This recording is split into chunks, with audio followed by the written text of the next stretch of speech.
definitely not an E-Type Jaguar. Welcome back to A Car Is Reborn. I've decided which E-Type Jag I want. I want a Series 1. It's got to be a 4.2 litre and it's got to be a roadster. I've been looking through the classic car mags. I've rung loads of people and I found one car, I hope, that could be the one I want. I've got the documents from the owner and he said, turn up at this farm and you'll find my car between a Land Rover and a tree underneath which is a load of MDF. MDF. Nice caravan over there. Land Rover.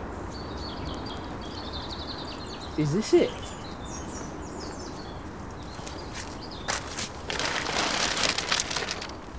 Excellent. Pete, mate, catch this. Whoa.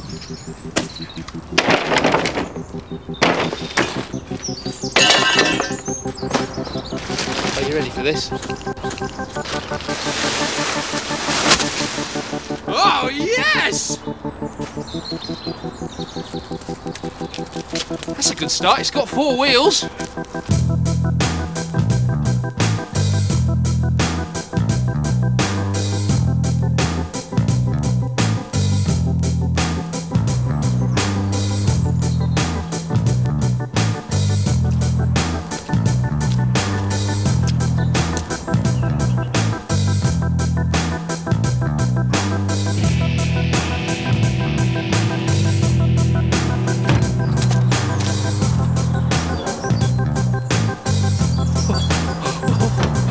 Look at that beauty!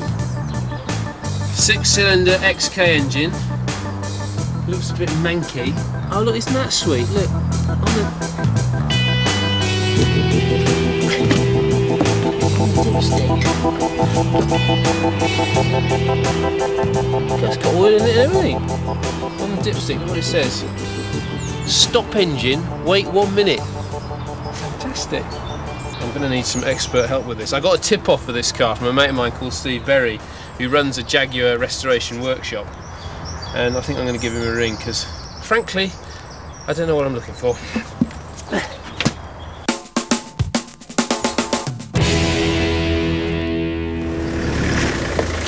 All right, Steve, mate. Hello, Mark. How you doing? All right, she's in a bit of a state. Well, it's a nice day for it, isn't it? Shall we have a look? Come on. Let's have a look. I've got all this paperwork, right, which is all the documents and stuff. I haven't had a look through that yet, but I'll leave that there. Right. Now, I've had a quick look around, but I mean, I'm just worried that it's a bit of a pup, really, because there's bits missing. And what do you think? Well, shall we have a look round? Yeah. Yeah. Bumper. Are they going to be front side light? Are they expensive bits then? If we they are. Get it? I'd like to look at a car where it's all the original bits are there. Ideally, you know, reproduction parts, they don't look right and they don't fit right. Engine? That looks all pretty much complete. I like to see you've got all the right cam covers there, the inlet manifolds, carburetors, and all the linkage looks fine. How do we know that this is the same engine that was in this car originally and it's not a different one? Because I spotted on here there's engine numbers on this plate. Well, you've got your chassis plate there, which would be body number, chassis number, engine and gearbox. Right. And what you can do is check with Jaguar Heritage to make sure how this car came out. Excellent. And with the matching numbers, and you can check. Because you've got a number here. Is that the engine number? That's the head number. Let's have a look at this bonnet. It does look very good. Now these bonnets they are expensive. They're about £2,000 plus the VAT. What? For a new bonnet. It's basically over a third of the vehicle. So this bonnet will set you back about two grand plus the VAT. Take a very, very close look at it then. This is where they go. Right. Down there. Yeah. The bottom where the hinges join the bonnet, they go there, and it looks in very good condition. I'd say at some point that this has had a new bonnet on. Yeah. Yeah. Yeah. So what else are the classic E-Type problems we should be looking for? Well, as we go through the car, the doors go, right. The door skins and the door bases. That's a common problem with the car. And as you can see, this is just starting to, this lip here the returned edge on the skin starting to fatten out. We've got corrosion in here on the door bases, and we've got the skin is fattening out on the returned edge here. So fattening out, that's your technical panel building term. Well, it's not after a big Christmas lunch. No, not at all. Not with me at the moment. I'm on a diet. So basically, we'd want to cut, obviously strip the door, cut the door skin off, sandblast the door frame, repair as necessary. Try and use the original door frame. Around here, we've also got missing bumpers both sides. Yep. So there are bits in Rear here. lights are in there, and they're original. It's these lights there that's what makes the Series 1 so sexy, isn't it? It's like all these little bits. I found the newer cars, effectively the Series 2s and 3s, nothing like as sexy as these Series 1s. Well, the lights on those are lower, below the bumper, whereas the Series 1s are above the bumper. It just gives it that classic. Absolutely. So, oh my word. Oh, right. So we got bits. Oh, right. Aha! A seat. Right. Well, that's good, and that. Yeah. Now we're talking. Right. This looks a bit disastrous, mate. It's way off. Well, it's either a collapsed hinge or adjustment. It's not bolted up here. Yeah, the bolts are loose. So right. that's. When you lift it up, does it actually shut and fit, or is it? No, it's not bad, is it? Yeah, we've got it on the first click, and there's the second click. Okay. So, and the gaps look okay. If there'd been accident damage, which is always my big worry about buying an old car, is that has somebody actually pranged this badly and it's been poorly put together, do you end up with really badly fitting panels and things? You can, there are some artists out there that can craft a car and make it look very, very neat and tidy. But I've just gone round the car and just basically looking at the screen pillars, how they fit the door frames, the gapping. It's just little telltale signs that would leap out. So what's your overall verdict? The overall verdict is, I mean, the car is full of original parts. There's a lot of parts there, all look original. That's what I like to see. If we can buy a car that is complete, virtually 99% complete, it's a big step forward.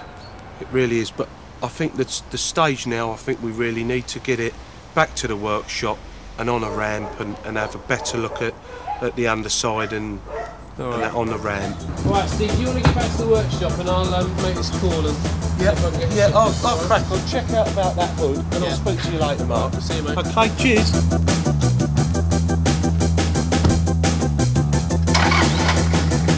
Right, cheers, mate. Now, could this be the latest addition to my motoring family? Well, I've got a few things to sort out, the phone call, check it in the workshop and so on. But while I crack on with that, take a look at Paul Clarkin's 1970 Roadster. It's a concourse condition car, and if I can get my E-Type to look half as good as his, I'm going to be a happy man.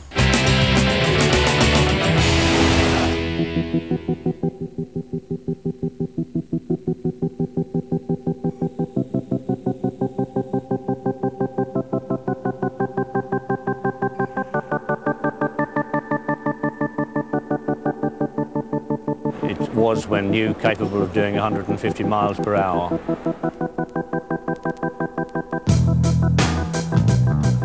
I've had the car for 8 years now.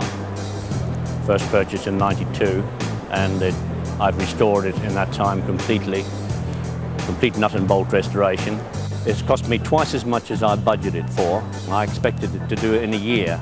It's taken me 6.5 years. So really, if you want to take a nut and bolt ground-up restoration, it's a long haul and an expensive one.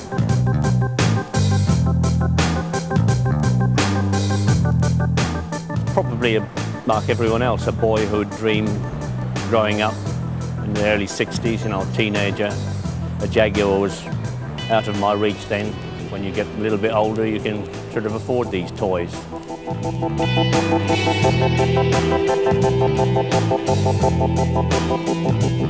I hate to think how many hours that I have put in, but my wife wanted to know if you wanted to move the house into the garage. I was spending so much time in the garage. I never counted the hours, but most weekends and most evenings. I enjoyed the rebuilding. I enjoyed the satisfaction, obviously, of completing the car. And I also enjoyed driving it and get lots of admiring glances, even from young children or to old age pensioners, really, because of the condition it is in now. From what it was what I would describe a basket case completely. It was two choices. One was a knacker's yard, or the other was a restoration. There's lots of aftermarket suppliers now supplying parts for these cars. I would say you could probably almost rebuild one off the shelf, but you know, it wouldn't be original. It would have to be something special if I did another car. I am looking out for a special project, and I think it would have to be something very good to take the place of the E-Type. Very difficult car to beat, I think.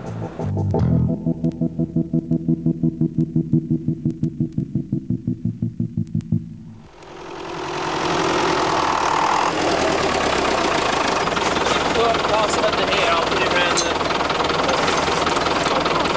I have the wood to be easy for me to complete.